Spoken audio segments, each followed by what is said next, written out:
오늘은 나는 내 하나님이로다, 나는 내 하나님이로다 라는 제목으로 말씀을 나누겠습니다.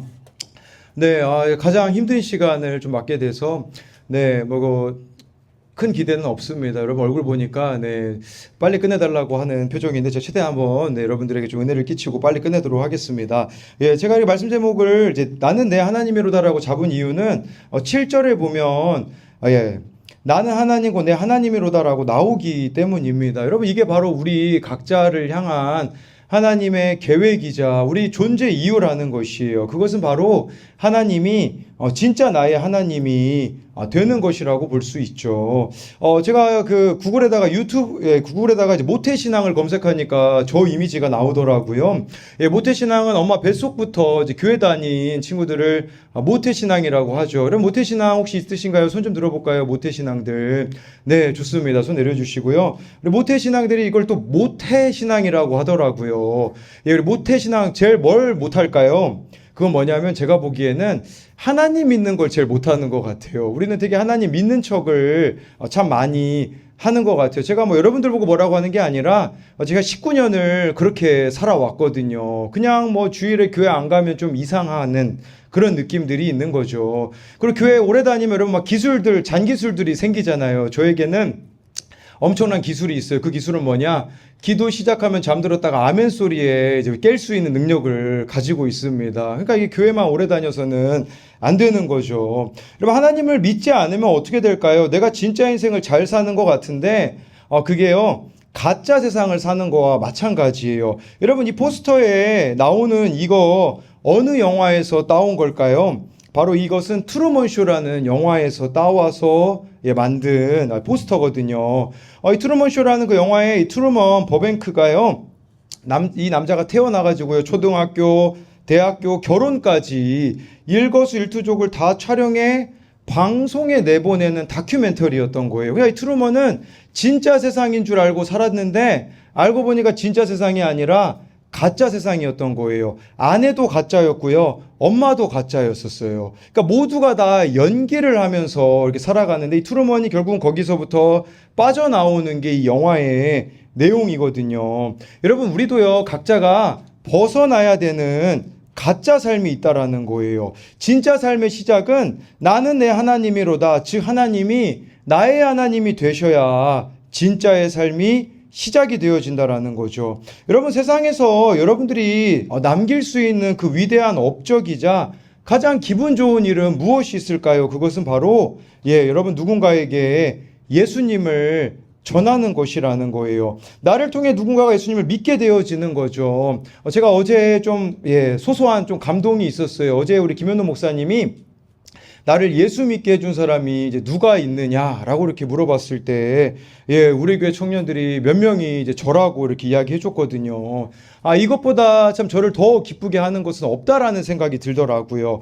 여러분, 오늘 말씀을 통해 하나님이 나의 하나님이 되어 진짜 삶을 시작했으면 좋겠는데요. 첫 번째로요, 나의 하나님은 말씀을 통해 일하세요. 우리 1절부터 3절을 같이 읽어볼게요. 시작.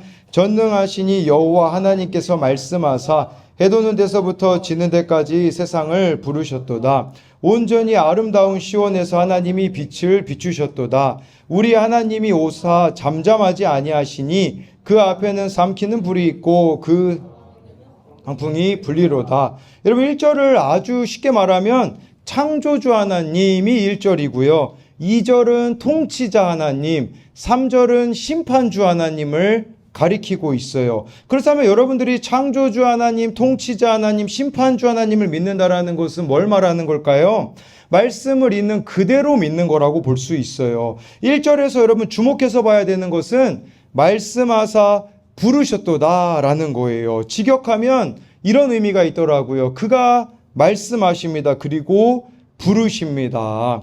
창조주 하나님은 말씀으로 우리를 부르고 계신다라는 거예요. 그래서 하나님은 우리가 나아갈 길을 말씀으로 말씀해 가시는 것이죠. 여러분, 우리가 말씀의 인도함을 받으면요, 창조 사역이 시작이 되어지는 것 같아요. 내 인생을 하나님이요, 새롭게 하시는 그 창조의 역사를 우리가 경험할 수가 있다라는 거죠. 제가 제일 좋아하는 성경 구절이 있는데 시편 119편 105절이거든요.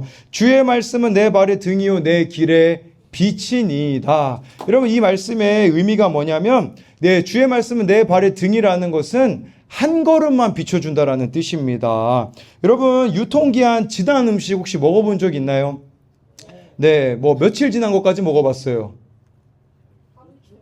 뭐 하루, 뭐 열흘. 제가 필리핀에서 유학할 때 거기 한국 라면이 그 당시에 좀 귀했거든요. 저 1년 지난 라면 한번 먹어봤거든요. 여러분 1년 지난 라면 어떨까요? 끓일 때부터 좀 냄새가 달라요. 네, 그리고 스프가요, 합체돼 있어요. 그래서 녹여서 이렇게 먹었던 시간들이 있는데, 여러분 그렇다면 말씀의 유통기한은 얼마나 될까요? 말씀의 유통기한은 이 시편 119편 105절에 의하면 하루라는 거예요. 여러분 어제 은혜 많이 받았죠? 어제의 은혜는 딱 어제까지예요. 오늘 이 말씀을 통하여서 저와 여러분들이 하나님께 인도함을 받아야 된다라는 거죠. 어제 어느 귀한 친구들이 담배를 이제 제 아내에게 이렇게 주었어요. 제 아내가 힘들 때 피라고 준 것 같아요. 네, 그래서 제가 아내 속썩이지 않도록 잘 해보도록 할게요. 예. 근데 어제 이 담배를 제 아내에게 준 그 마음이 참 귀해요. 그래서 제가 뭐 흡연, 뭐 담배, 뭐 후두암으로 가는 길, 뭐 심장마비로 가는 길, 뭐 그렇게 나와가지고 흡연, 지옥으로 가는 길이 여러분 담배 끊으세요. 네, 그런데 어제 어느 한 친구가요 그런 얘기를 하더라고요. 22년 동안 묵은 체증이 이렇게 확 내려가는 것 같다고 이 담배를 준 친구가 그렇게 이야기를 했거든요. 물론 속이 시원하죠. 그렇다면 이제부터 해야 되는 건 뭐냐면 어제 그 친구가 그런 고백을 했어요. 이제부터 큐티를 하겠다고 하더라고요. 그래서 우리 저 친구 큐티 잘 하나 안 하나, 네, 우리 감시 좀 해주세요. 그쵸? 우리 줄 받다 때려줄 친구들도 있고, 네, 아무튼 뭐, 이렇게, 그냥 오늘 나를 채워줄 말씀이 있어야 되는 거죠. 제가 아산시에 이제, 학교 앞에 왠지 예수님 계실 것 같아서 7년 동안 초코파이 전도지를 가지고 가서 지켰거든요. 초코파이 저렇게 매주 사면 사람들이 이상하게 봐요. 저 사람은 뭐 하는 사람인가. 그래서 초코파이를 200개씩 포장해가지고 7년 동안 학교 앞을 갔거든요. 중간에 저라고 왜 포기하고 싶은 순간이 없겠어요. 뭐 포장하는 것도 귀찮고요. 학교 앞에 가면요, 청소년들을 아침 8시에 맞이해야 되거든요. 표정이 어떨까요? 정말 좋지 않죠. 네. 그래서 어느 학교는 뭐 제가 나눠줬다가 안 먹으라는 소리도 들었습니다. 네. 그래서 얼굴에다 집어 던지고 싶었는데 뭐 그런 소리도 들어야 되는 거죠. 포기하고 싶었던 순간이 있었거든요. 제가 포기를 안 할 수밖에 없었어요. 왜 그랬을까요? 하필이면 그때 제가 큐티 할 때, 그때는 생명의 삶으로 할 때였는데, 그때 말씀이 전도서 11장 1절이었거든요. 우리 같이 읽어볼게요. 시작. 너는 내 떡을 물 위에 던져라. 여러 날 후에 도로 찾으리라. 여러분 얼마나 이게 무모한 짓이에요. 떡을 물에 던지는 사람 있나요? 여러분, 뭐 여러분들의 그 햄버거를 물에 던지라. 여러분 같으면 던지겠어요? 안 던지죠. 내 입에 던지죠. 네, 그만 좀 던지세요. 근데 이거 얼마나 좀 낭비 같아요. 근데 저는 이 말씀이 이렇게 다가오더라고요. 너 학교 앞에 초코파이 전도지 받고 교회 오는 아이들이 없어서 낭비 같지. 여러 날 후에 도로 찾을 거야. 라고 제가 믿어가지고 갔죠. 또 어떤 일이 벌어졌을까요?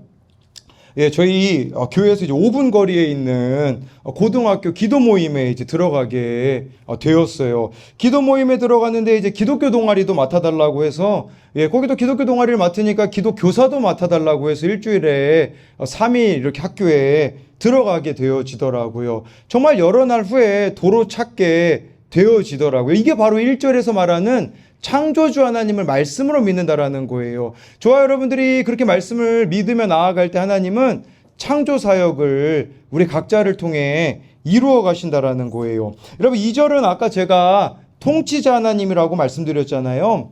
통치자 하나님이라는 것은 우리가 하나님의 다스림을 받는 삶을 살아가는데 말씀의 다스림을 받아야 한다라는 거예요. 말씀의 다스림을 받는다라는 것은 뭐냐면 하나님이 빛을 비추셨도다. 여기에 있는 거예요. 즉 우리 안에 있는 죄를 말씀의 빛으로 비추어 주신다라는 거죠. 어제 그 토크 콘서트 마지막에 제가 그 여러분들이 했던 질문 중에 보니까 테이프 붙이다가 질문을 누락한 게 있더라고요. 사진은 찍어놨는데 어떤 친구가 이런 질문을 거기다가 이제 적었어요. 꿈과 직업에다가 안 보이죠? 목사님 월급이 어느 정도 되나요? 이제 누가 이렇게 적었더라고요. 네, 선 넘지 마세요. 네, 그러는데, 네? 갈주영인 것 같다고요? 네, 주영이 맞죠? 네, 그래요. 이따 저 좀 보세요. 네, 그런데, 그럼 제가 돈을 좋아할까요? 안 좋아할까요? 네, 돈을 사랑합니다. 네, 그런데 하나님께서는 저를 겸손한 환경에 두셨어요. 그래서 저는 용돈을 받아서 이제 생활을 하거든요. 그러면 제가 용돈을 이제 월급에서 맨날 용돈을 이렇게 아내한테 받는데, 좀 이번 연도에 그래도 좀 올랐어요. 5만 원이 올라가지고, 예, 지금 말하지 말라고요? 네, 뭐 금액은 얘기 안 하려고 했고요. 네, 그런데 수입이 좀 짭짤해지는 경우가 있어요. 이게 뭐 많지는 않는데 다른 교회 가서 이제 설교하잖아요. 와, 수입이 짭짤하더라고요. 뭐 예를 들면 큰 교회 가서 한 세 번 정도 하잖아요. 100만 원 이상을 벌 수 있더라고요, 하루에. 근데 제가 문제가 뭐냐? 이게 제 용돈이 되는 거잖아요. 왜냐면 그 금액은 저밖에 모르잖아요. 그래서 제가 아내한테 와서 뭐라고 이야기할까요? 예, 예를 들어서, 근데 그렇게까지 심하게 깎진 않아요. 너무 들통나니까. 저도 양심이 있어요. 그래서 뭐 예를 들어서 100만 원 받으면 70만 원 받았어. 이제 그러면 이제 아내가 저한테 20만 원을 떼주면 저 이제 50만 원을, 똑같네요. 아까 50만 원이라고 얘기한 거랑 다를 바가 없네요. 이렇게 줄이기 시작했어요. 누가 어디 가면 50만 원 주잖아요. 그러면 30만 원 받았어. 그러면 아내가 10만 원 주면 또 30만 원이 제게 되는 거죠. 근데 이렇게 살아가다가 아내가 그래요. 당신 왜 이렇게 자꾸 물건이 새 것이 생겨? 이제 그러더라고요. 이걸 들통나면 안 되는데, 예, 제가 그 돈을 가지고서는 이제 좀 사고 싶은 걸 사니까 들통이 나더라고요. 근데 그때가 제가 이제 8월 1일이었어요. 작년 8월 1일에 느헤미야 큐티를 하는데 거기 이런 말씀이 있더라고요. 우리 느헤미야 13장 4절 5절 같이 읽어볼게요. 시작. 이전에 우리 하나님의 전에 방을 맡은 제사장 엘리야십이 도비아와 연락이 있었으므로 도비아를 위하여 한 큰 방을 만들었으니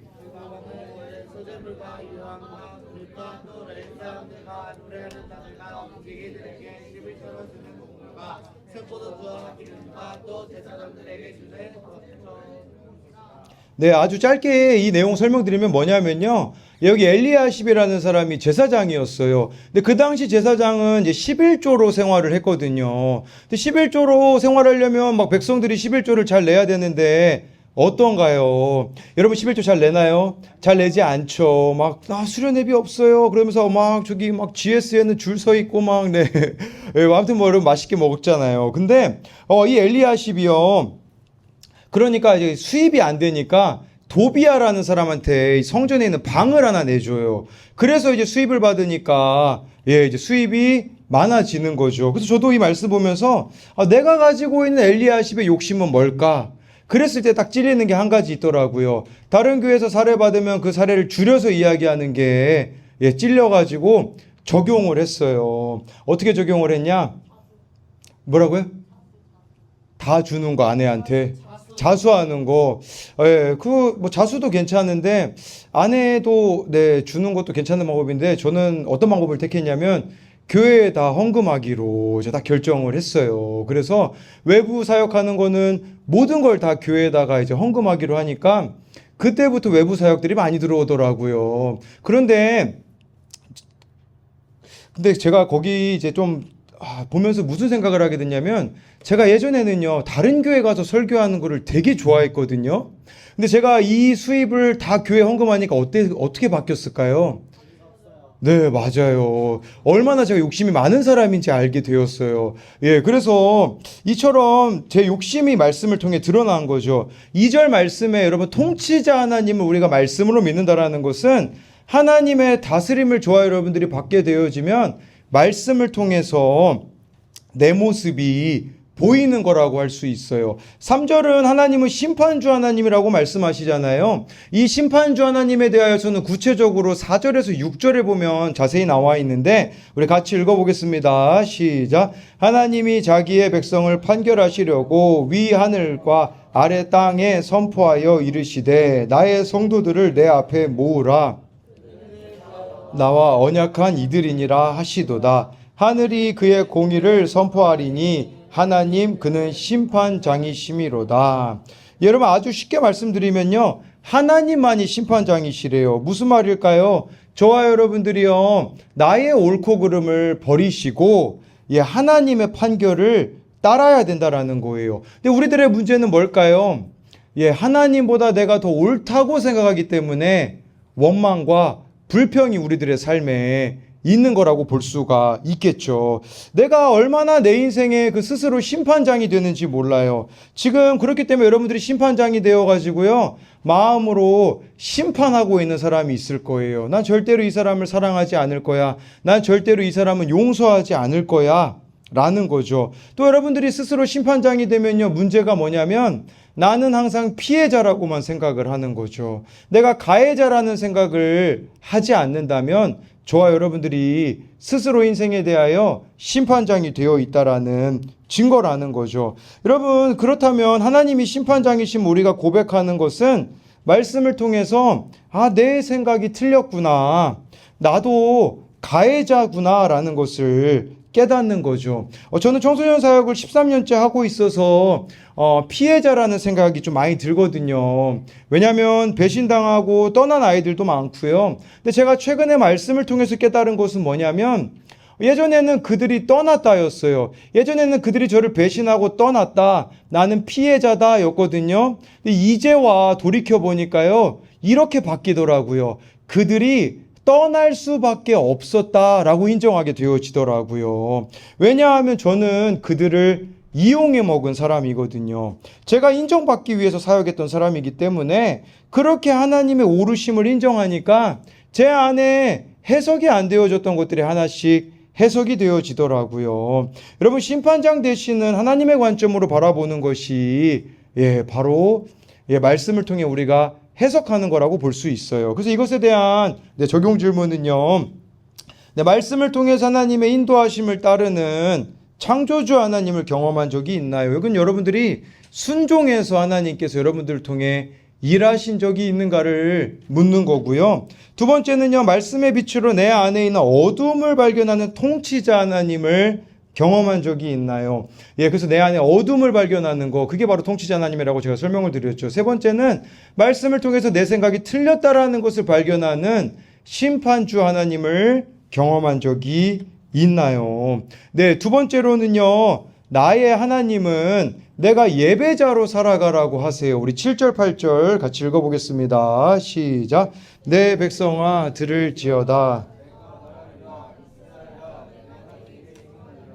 나는 내 하나님 곧 나는 내 재물 때문에 너를 책망하지는 아니하리니 내 번제가 항상 내 앞에 있음이로다. 하나님께서는요, 나는 하나님 곧 내 하나님이라고 하시면서 재물 때문에 책망하지는 않으신다고. 내 번제가 항상 내 앞에 있다고 하시는데, 번제가 항상 내 앞에 있다라는 것은 하나님은 우리를 통해 예배를 받기를 원하신다라는 거예요. 우리가 예배할 때 하나님이 나의 하나님이 된다라는 것은 저와 여러분들이 예배할 때 비로소 내 존재의 이유를 발견하게 된다라는 거죠. 전 여기서 좀 은혜가 되었던 것은 뭐냐면 8절에 내 재물 때문에 너를 책망하지 아니하리니 라는 거예요. 여러분, 이게 의미하는 게 뭘까요? 우리는 자꾸 뭔가 갖춰져야지만 하나님을 예배하고 하나님께 영광 돌릴 수 있을 거라고 생각을 하는 거죠. 근데 그게 아니라 이 말씀을 쉽게 말하면 여러분들이 있는 모습 그대로 나오라는 거예요. 갖춰지지 않았으면 갖춰지지 않는 모습 그대로 하나님 앞에 나오라는 거죠. 초라하면 초라한 모습 그대로 나아오라는 것이에요. 우리 9절부터 11절을 계속해서 읽어볼게요. 시작. 내가 내 집에서 숫소나 내 우리에서 수렴소를 가져가지 아니하리니 이는 산림의 짐승들과 무산의 가축이 다 내 것이며 산의 모든 새들도 내가 아는 것이며 들의 짐승도 내 것이미로다. 9절에서 여러분이 숫소와 수렴소는 당시 하나님께 드렸던 희생제물이거든요. 근데 10절에서 11절은요, 야생동물이 나와요. 그러니까 우리가 이렇게 생각할 수 있거든요. 그 당시 하나님 앞에 예배 드릴 때는 이런 희생제물들만 드렸거든요. 그러면 희생제물들만 하나님이 쓸모 있다라고 생각하실 것 같잖아요. 그런데 그게 아니라는 거예요. 10절, 11절에 야생동물들도 다 내 것이라고 하나님이 말씀하신다라는 것을 말씀해주고 있는 거죠. 뭔가 우리가 하나님께 예, 많이 드려야 하나님이 받으실 거라고 생각을 하는데 뭔가 내가 이룬 것이 있어야 하나님이 나를 기뻐할 거라는 생각을 하는데 하나님이 원하시는 모습, 하나님이 기뻐하시는 모습은 그게 아니라는 거예요. 하나님이 우리에게 원하시는 모습은 14절, 15절에 나와 있어요. 우리 같이 읽어볼게요. 시작. 감사로 하나님께 제사를 드리며 지존하신 이에게 내 서원을 갚으며 환난 날에 나를 부르라. 내가 너를 건지리니 내가 나를 영화롭게 하리로다. 여러분, 하나님이 우리에게 원하시는 것이 14절에 두 단어로 표현이 되어져 있어요. 감사와 서원이라고 나와 있어요. 이게 무슨 의미인가 제가 찾아보니까요. 예, 이 예배의 본질이긴 한데요. 감사라는 것은 지난날 하나님의 돌보심에 대한 기억이에요. 하나님이 나를 이렇게 돌보셨고 나를 기억하고 감사하는 거죠. 서원은요, 미래적인 측면이 있다고 하더라고요. 이건 뭐냐면 장차 하나님이 역사하실 것을 기대하는 거예요. 즉 하나님께서 우리에게 원하시는 모습은 여러분들이 얼마나 많이 드리느냐, 얼마나 자주 모이느냐에 관심 가지고 계신 게 아니라 얼마나 내가 참된 마음으로 하나님을 예배하고 일상 가운데 신실하게 이 말씀을 지키며 살아가느냐에 관심이 있으시다라는 거죠. 그리고 15절에 환난 날에 하나님을 부르라고 하세요. 하나님께서 우리를 건지시고 우리가 하나님을 영화롭게 하신다고 말씀하고 있는데 여러분, 환난 날에 우리가 부를 이름은 하나님밖에 없다는 거예요. 하나님께 부르짖을 때 하나님이 나를 건져주신다라는 거죠. 여러분, 우리에게 좀 이런 관점이 있었으면 좋겠어요. 우리 각자에게 경험되어지는 그 환난 날은 하나님을 만날 수 있는 기회라는 것을 기억하셨으면 좋겠어요. 환난 날을 제가 찾아보니까 인생에서 피할 수 없는 어려운 위기, 고통의 순간을 말하더라고요. 단순히 재난이나 불행만이 아니라 여러분, 여기서 말하는 환난 날은 내 힘으로 해결이 안 되는 문제를 만났을 때라고 할 수 있죠. 고난의 순간이라고 할 수 있어요. 고난의 순간은 우리가 가장 낮아졌을 때라고 할 수 있죠. 근데 그 낮아짐 가운데, 그 고난 가운데 우리가 하나님을 찾으면 하나님은 그것을 통하여서 우리의 삶을 영광 받으시도록 인도해 가신다라는 거예요. 제가 깨닫게 된 거는 뭐냐면요, 하나님 우리의 강점을 통해서 그렇게 일하시는 분이 아니라는 걸 발견하게 되었어요. 우리는 뭐 하나님께 영광 돌린다라고 하면 막 영화 배우가요, 막 그 나와가지고 있잖아요. 예, 막 트로피 받고서 하나님께 영광 돌립니다. 그런 장면들만 생각을 하거든요. 근데 그게 아니라 하나님이 우리에게 영광 받으시는 순간은 뭐냐면 환난 날이에요. 내가 아무것도 붙잡을 수 없는 그 처절한 순간에 하나님을 붙잡게 되어지면요, 그 사람의 인생을 통해서 하나님이 영광을 받으신다라는 거죠. 제가 왜 13년째 청소년들을 만나고 있을까요? 저에게는 환난 날이 19살이었기 때문이거든요. 예, 그때 환난 날에 아무도 의지할 수 없게 되어서 저는 완전 혼자가 되었거든요. 그래서 그 환난 날에 정말 살고자 성경을 읽기 시작하고 그때 제가 살아났거든요. 그래서 지금 여러분들 앞에 서 있는 것이죠. 여러분, 내가 가장 비참해지는 그 환난 날이 하나님이 우리의 인생을 부르시고 그것을 통하여서 일하여 가신다라는 것을 우리가 믿어야 한다라는 거예요. 그런 의미에서 지금 여러분들이 당하고 있는 고난이 있잖아요. 그게 나중에는 하나님께 영광 돌릴 수 있는 삶이 되어질 수 있다라는 것을 기억하셨으면 좋겠어요. 어젯밤에 그 김현호 목사님께서 자신의 이야기를 했을 뿐인데 같은 아픔 가운데 있는 여러분들이 반응하게 되어지는 것처럼 우리의 인생의 그 환난 날은, 그 고난은 누군가를 살릴 수 있는 통로이자 약재료라는 사실이에요. 이렇게 살아가는 자들은 여러분 5절에 보면 나오는 단어가 있는데 그렇게 살아가는 자들이 바로 성도라고 기록이 되어져 있어요. 성도라는 것은 하나님께 속한 거룩한 사람들이라는 거죠. 예, 그런데 여러분, 이 성도와 반대되는 삶을 살아가는 사람들이 있는데 16절, 17절에 보면 나와 있어요. 우리 같이 읽어볼게요. 시작.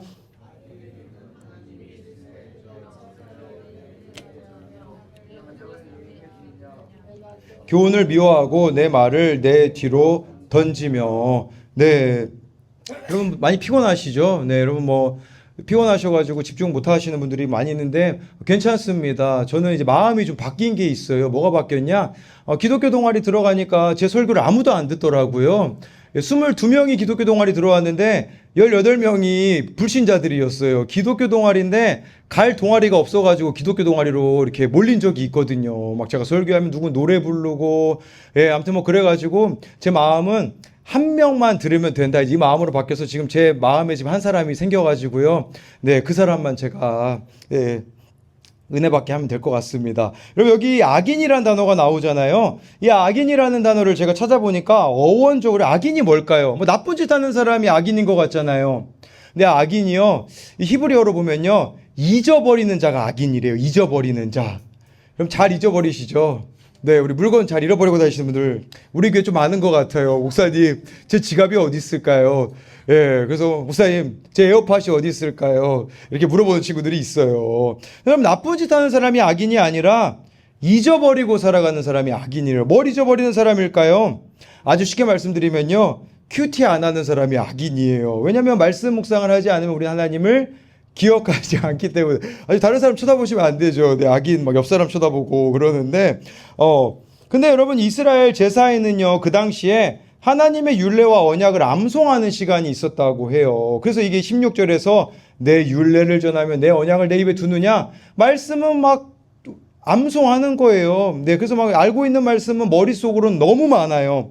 근데 문제는 뭐냐면요, 17절에요, 삶의 자리로 돌아가잖아요. 아니, 입으로는 그렇게 성경을 막 몇 구절 외웠는데 삶의 자리로 돌아가면 내 교훈을 미워하고 내 말을, 하나님의 말씀을 뒤로 던져버렸다라고 말씀해주고 있어요. 여러분, 제가 이걸 경험했잖아요. 예전에 청소년들이 있고 기독학생 대회를 갔었는데 얘들이 은혜를 진짜 많이 받더라고요. 막 서로 막 껴안고 막 울며 불며 막 하나님을 찾아가지고 제가 이런 생각을 했거든요. 야, 이제 우리 청소년들 됐다. 이제 우리 교회 새 시작이 되겠다.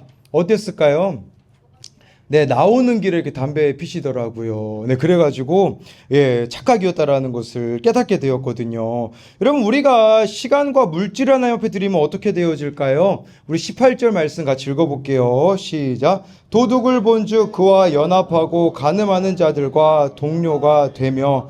여러분, 그거 아셔야 돼요. 우리 중립 상태가 없어요. 하나님 아니면요, 네, 이렇게 세상과 연합할 수밖에 없다라는 거죠. 여기서 주목해서 봐야 되는 단어는 동료가 되며 라는 부분이에요. 이걸 원어로 보니까 뭐라고 나와 있냐?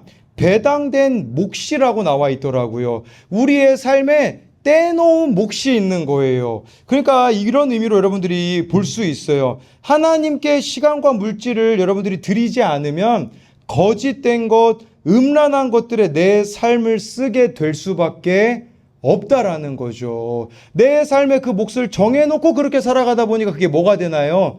중독이 되어지는 것이라고 볼 수 있겠죠. 여러분, 이제부터가 그렇기 때문에 중요해요. 어느 선교사님이 밤 늦게 친구의 전화를 받아. 이 친구는 포르노 중독자였어요. 근데 이 선교사님을, 자기 친구를 밤늦게 불러가지고요, 뭐라고 이야기하냐면 이렇게 얘기했대요. 나 사랑에 빠졌다고. 사랑에 빠졌는데 문제는 뭐냐면 포르노 중독자라는 거예요. 이렇게 내가 사랑하는 여인이 있는데 이 포르노 중독자로서 괴리감이 느껴진다라는 거죠. 그랬을 때 이 선교사님이 그 친구에게 뭐라고 이야기해 주냐면 이렇게 이야기해 줬다고 하더라고요. 너 포르노 끊으려고 하지 말고 그 여인을 전심으로 사랑하려고 노력해봐.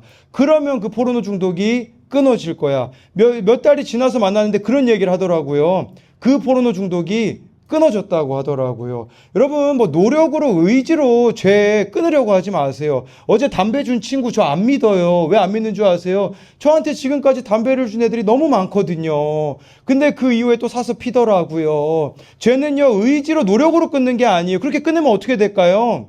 교만해져요. 내가 끊었다고 생각하거든요. 죄라는 것은 의지나 노력으로 내가 끊을 수 있는 게 아니라 어떻게 하면 끊어지냐면 하나님을 사랑하면 되는 거예요. 하나님을 사랑하다 보면요, 죄를 짓고자 하는 마음이 우리들 가운데 사라지게 되는 것이겠죠. 그렇기 때문에 여러분들에게 날마다 하나님께 시간을 드리라는 거죠. 물질이 있을 때 하나님께 드려보세요. 그렇게 되어지면 죄는 끊어지고 이전과 다른 삶을 살아갈 수 있게 되어지는 거죠. 제 핸드폰에 있는 가장 은혜로운 사진은 바로 이 사진입니다. 큐티인과 담배. 완벽한 조화죠. 네, 큐티인과 담배.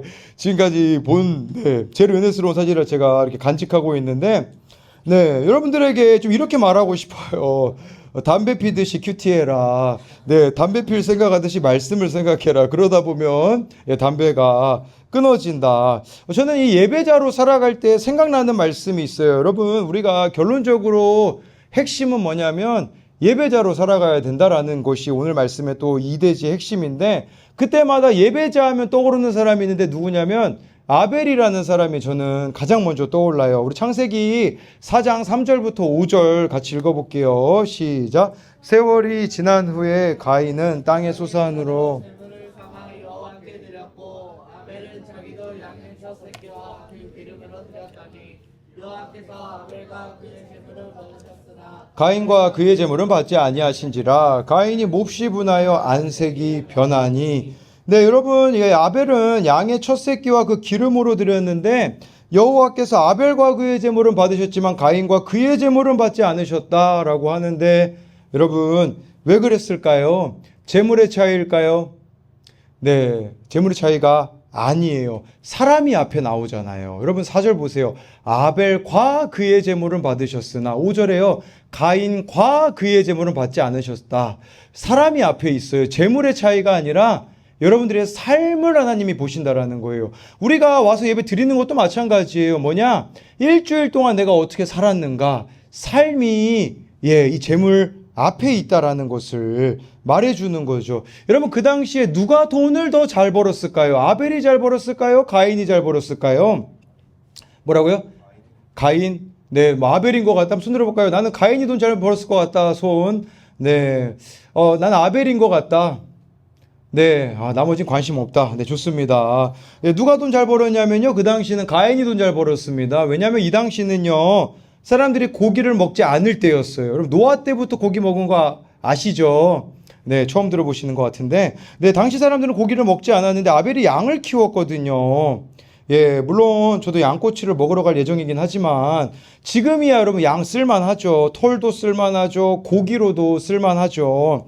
가인과 아벨 당시에는 고기를 먹지 않았거든요. 그럼 양을 키우면 어디에다 쓸까요? 쓸모가 없어요. 그렇다면 여러분 질문이 있죠. 아벨은 그럼 왜 양을 키웠을까요? 사실 그 당시 농사를 지으면 그냥 이 아벨이 형을 따라 농사 지으면 잘 먹고 잘 살 수 있었었거든요. 근데 왜 이 아벨은 양을 치는 자가 되었을까요?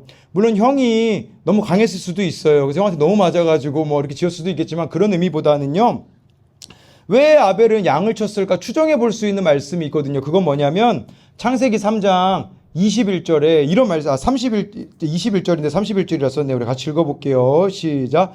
여호와 하나님이 아담과 그의 아내를 위하여 가죽옷을 지어 입히시니라. 아담과 그의 아내 하와가 이제 선악과를 따먹어서 부끄러워가지고요 무화과 잎으로 자신들을 가렸거든요. 그때 하나님께서는요 가죽옷을 지어 입히셨어요. 이 이야기를 아담과 하와가요 분명히 자녀였던 가인과 아벨에게 이야기해 줬을 거예요. 아마 이렇게 말해주지 않았을까요? 야 아들들아, 우리가 너무 부끄러워가지고 무화과 잎으로 옷을 만들어 숨었거든. 하지만 무화과 잎은 금세 말라서 부스러졌어. 몸이 다 드러나고 어쩔 줄 모르는 그때 하나님이 나타나셔서 양을 잡아 가죽옷을 만들어 우리에게 입혀주셨단다. 그 가죽옷은 지금까지 우리의 부끄러운 부분을 영원히 덮어주고 있단다.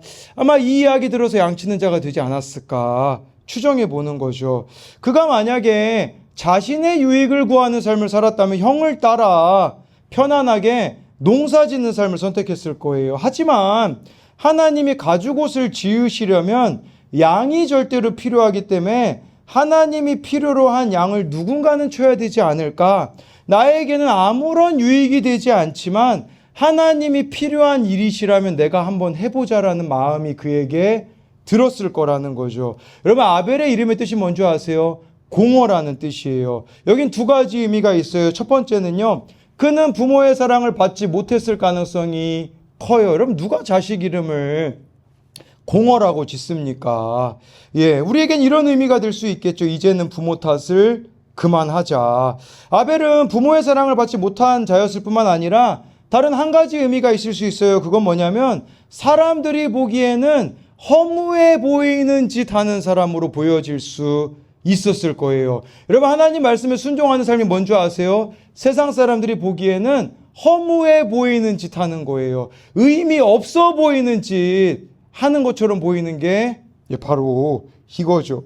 그 헛수고로 보이는 일을 우리가 하자라는 거죠. 제가 아까 서두에 예수 믿도록 해준 그 사람이 저라고 말했던 청년들, 어떻게 그 청년들이 돌아오게 된 줄 아세요? 아무도 찾지 않을 때 찾아갔거든요. 저에게 이 청소년 사역은 공허한 사역이에요. 헛수고하는 것처럼 보이는 사역이죠. 제가 얼마나 많은 배신을 당했는지 몰라요. 그래서 그렇게 배신당해서 때려치고 싶은 적이 한두 번이 아니었거든요. 여러분, 정말 힘이 들면요, 그 기도가 안 나와요. 기도가 안 나오면 제가 어떻게 하냐? 그냥 그 찬양 하나 틀어놓고 그냥 앉아 있어요. 성전에 아무도 없는데 예배당에 앉아 있거든요. 지금도 저를 제일 힘들게 했던 그 밤이 있었어요. 그 밤에는 제가 아직도 기억이 나요. 애들이 배신하고 이제 떠났던, 아무것도 할 수 없는 날, 그때 제가 핸드폰으로 사랑하셔서 오시었네 라는 이 찬양을 틀어놓고 하나님 앞에 가만히 있었었거든요. 그런데 그럴 때마다 하나님이 저한테 항상 동일한 말씀을 주셨어요. 제가 포기하고 싶고 더 이상 이 길을 가고 싶지 않을 때마다, 더 이상 그 누구도 사랑하고 싶지 않을 때마다 제 마음에 선명하게 주셨던 음성은 뭐였었냐면 이거였었어요. 내가 너를 어떻게 사랑했는지를 기억하라. 이 말 들으면요, 다시 사랑할 수밖에 없는 거죠. 여러분, 이제는 예배자로서 우리들의 삶이 부모님을 원망하는데 여러분들의 인생을 낭비하지 마시고 하나님을 위하여서 안 믿는 사람들이 보기에는 헛수고처럼 보이는 그 길을 걸어갈 수 있는 저와 여러분들이 되었으면 좋겠어요. 제가 청소년 사역하면서 들은 가장 영광스러운 말이 뭔지 아세요?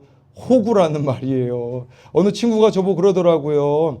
그때 전도사 시절이에요. 전도사님, 호구세요? 그러더라고요. 이게 무슨 말이냐면, 아니, 그렇게 배신하고 간 사람 왜 또 받아주세요? 전도사님, 호구예요? 여러분, 그게, 하나님 보시기에는, 순종하는 길이 참 그게 헛수고처럼 보이지만, 그 길을 걸어가고 그 길을 살아내는 우리들이 되었으면 좋겠습니다. 네, 이것에 대한 두 가지 적용은요. 나는 내 존재의 이유를 어디서 찾고 있나요? 예배자로서 걸어가야 할 사람들이 보기에 헛수고처럼 보이지만 하나님께서 기뻐하실 만한 일은 무엇인가요? 네.